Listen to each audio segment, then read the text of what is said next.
आजादी का Amrit Mahotsav.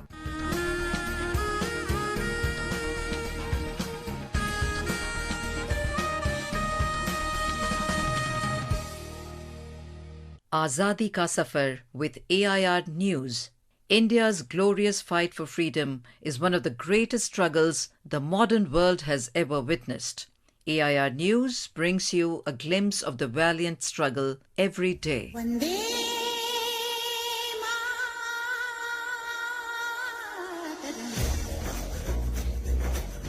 In today's episode, we are paying tributes to the great but unsung revolutionary freedom fighter, Durga Devi Vohra, also known as Durgawati Devi, who left us on 15th October in 1999. She was a key member of Chandrasekhar Azad and Bhagat Singh's Hindustan Socialist Republican Association, HSRA.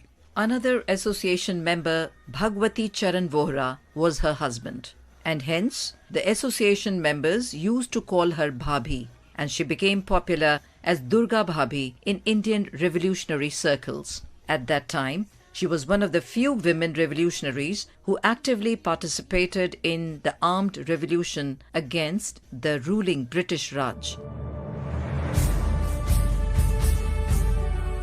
After Saunders's assassination on 17th of December 1928, Bhagat Singh, Sukhdev and Rajguru came to Durga Devi for help. She not only gave them a large sum of money, rather daringly agreed to help them escape Lahore. She posed as the wife of Bhagat Singh and put her infant son Sachin in his lap while Rajguru carried their luggage as their servant. They passed fearlessly through a police cordon and boarded a first-class train carriage for Lucknow, where they changed trains for Calcutta. In order to avoid recognition, Bhagat Singh had shaved off his beard and cut his hair short the previous day and dressed in a Western attire. After attending some sessions of the Calcutta Congress, Durga Devi returned to Lahore with her son.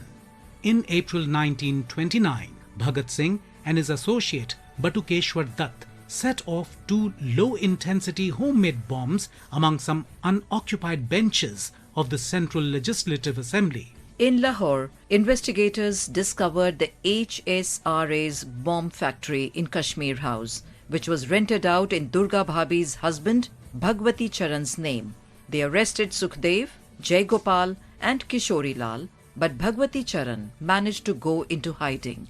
During this period, Durga Devi supported the families of revolutionaries in Lahore and helped in passing on letters for absconding revolutionaries. She led the funeral procession of revolutionary Jatin Das from Lahore to Calcutta after his death in a 63-day jail hunger strike. She was also involved in the procurement of weapons for the revolutionaries around this time. In 1929, Bhagwati Charan and Durga Devi were involved in a plot with Chandrasekhar Azad, Yashpal and Vaishampayan to free Bhagat Singh from prison by raiding a police van during his transfer from Borstal to Central Jail in Lahore. On 28th May 1930, Bhagwati Charan died when he was testing a bomb in a forest and it exploded prematurely in his hand. Following her husband's death, Durga Devi was constantly on the move, staying one step ahead of police. When Bhagat Singh, Sukhdev and Rajguru were awarded the death sentence, Durga Devi attempted to kill Lord Haley, an ex-governor of Punjab and a staunch enemy of revolutionaries.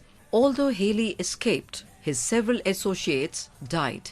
Durga Devi was caught by the British police and imprisoned for 3 years. After independence, Durga Devi started living as a common citizen in quiet anonymity in Ghaziabad. She later opened a school for poor children in Lucknow. She died in Ghaziabad on October the 15th, 1999, at the age of 92.